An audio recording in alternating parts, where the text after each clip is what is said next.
In today's message, I'm talking about how religion has people so uptight in thinking they have the complete truth or the truth that they can't even receive the truth in Scripture. Let's talk about it.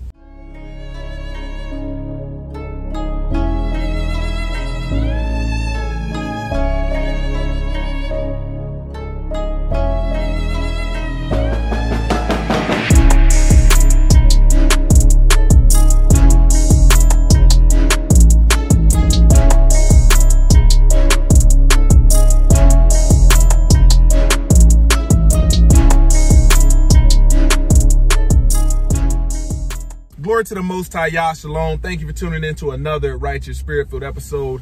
Today, I'm back at it in them trenches, handling that kingdom business. Man, you can sit back and watch as these religious folks launch all kind of opinions, accusations, but they never want to get into the nitty-gritty of doctrine when throwing shots. What you don't realize is these people have been brainwashed to the point that they can't be shown anything new because they're going to stick to what keeps their narrative complete.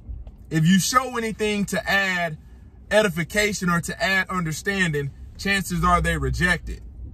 You know, for all you religious folks, you need to look at the definition and the etymology of preaching, teaching, and responding. Three different things. You know, just because people see me, reading scriptures, teaching and responding, religious folks will call that preaching.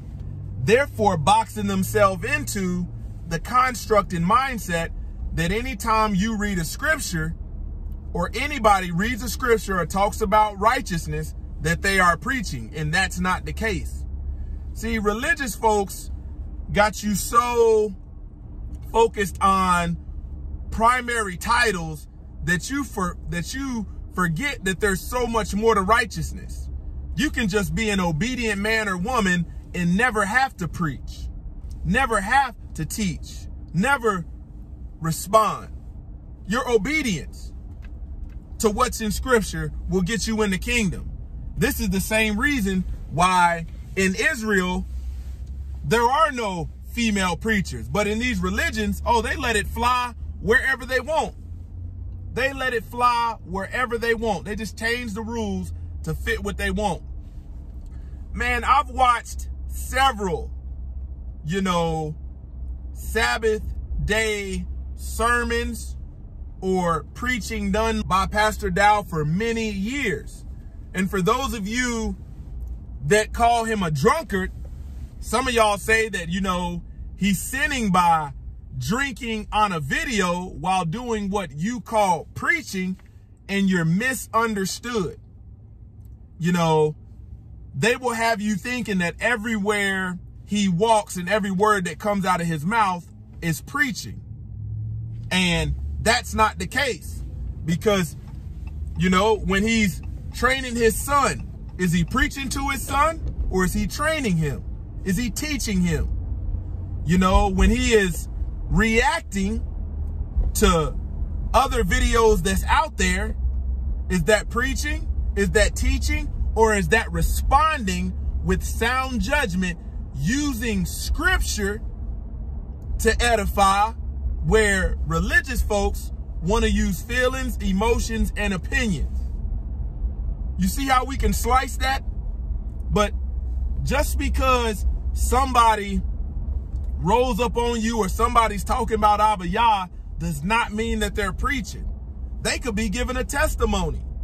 But in your religious mindset, in your religious lens that you look through, you say, man, that brother can preach. That sister can preach. And then you push people into things that they really don't need to be doing because you're unstudied and don't know better. You will sit up and tell a woman that's giving you a testimony because you got a religious mindset, hey, you ever thought about becoming a preacher?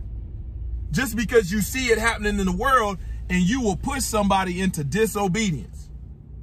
A lot of these religious folks are drunk on grape juice. That's what I'm going to call it. Drunk on grape juice. Because they'll tell you, you ain't supposed to drink. Well, how is a pastor, how is a bishop supposed to keep the Feast of Unleavened Bread? Take this cup, take this bread, do this in remembrance of me. Religion told you that was communion. Told you that was communion. But that's actually part of a feast. How is a man of YAH supposed to be obedient to things like that? Or how is a man of YAH supposed to take a little bit of wine for his ailments if you say drinking wine, drinking alcohol is bad, period, or is a sin, or he's going to hell for doing that? See, what you don't realize, a lot of you that say this stuff could learn a lot if you stop focus on his delivery and listen to the message. The Israelite men, the men that Abba YAH chose to use, were warriors. They weren't these effeminate, charismatic, Christians that you're used to seeing on Sunday sun worship. They weren't like that. Lips weren't smooth as butter. They said what needed to be said, and it was raw. When Messiah went up in the church and told them, casted them jokers out for buying and selling in the church, talking about they didn't turn it into a den of thieves, you thinking he went in there and made a plea bargain? But you will attack, like tone police, the statements that somebody of YAH that lives what we read in scripture. You will attack their tone. You will attack things that have nothing to do with the matter at hand because you believe in replacement theology. They got you drinking this grape juice, keeping communion, which ain't never been commanded to be kept, while violating keeping the feast days. And you think you can give somebody a rebuke? And you dragging that Christmas tree up in your house and you could give somebody a rebuke when you are following the way of the heathen, their heathen religion, keeping all of their holidays and not one of YAH's holy days, to include the Sabbath. You ain't got no skin in the game. You need to go back and look behind these words. Get a bigger Bible. But here's the problem. You will go get a bigger Bible and won't apply none of it. Go get you a 1611 version of the King James that's got the 80 books in there. And look at Ecclesiasticus or the book of Sirach real good. Because it talks about, men drinking in there, talks about it, and it don't say what you are saying. It doesn't line up with the accusations that you're launching. You see what I'm saying? And this goes for anybody. See, Pastor Dow happens to be in the crosshairs right now and has got a good team of righteous brothers, not religious brothers, around him to help back him up, to where you're trying to rebuke out of your own ignorance. These people will have you thinking that, these people will have you thinking that just if your lips touch some alcohol, you didn't sin. You are no longer sober-minded. But I want you to think about the purpose on why the bishop must be sober-minded. Because honestly, I ain't never seen Pastor Dow not once resemble the signs or traits of an alcoholic or somebody that's a drunkard while preaching a sermon or being in that pulpit. Not once. But here's the thing. They accused Yahshua HaMashiach of being a drunkard. Why? The Pharisees, the Sadducees, the scribes was constantly called hypocrites.